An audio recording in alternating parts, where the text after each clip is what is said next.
ఈ 14 జనవరి నుంచి దాదాపు 15-16 వరకు సంక్రాంతి పండగ.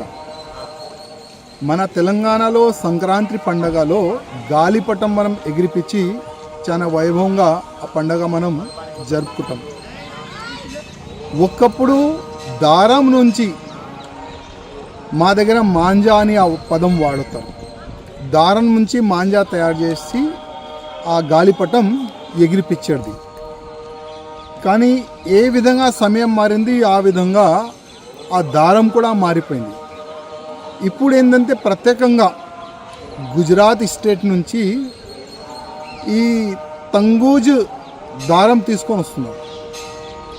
ఆ దారం ఎట్లా అంటే మనం ఎంతైనా బలంతో దానికి డైవర్ట్ చేయాలంటే కూడా అది కాదు, చేతు కట్ అయిపోతుంది, కానీ దారం కట్ కాదు.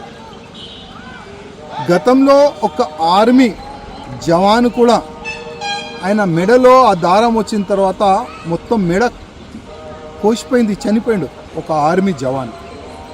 దాని తర్వాత చాలామంది చిన్న చిన్న పిల్లలు కూడా ఆ దారం వల్ల చనిపోయినారు. ఇప్పుడు ఒక ట్రాఫిక్ కానిస్టేబుల్ కూడా గాయమైనది. ప్రతి సంవత్సరం గవర్నమెంట్ నుంచి ఒక టాస్క్ ఫోర్స్ తయారు చేస్తారు, కొన్ని షాప్లో రేడ్ చేస్తారు, కొన్ని దారం సీజ్ చేస్తారు, కొంతమంది పైన కేసు పెడతారు. కానీ చాలా చిన్న చిన్న కేసు పెడతారు.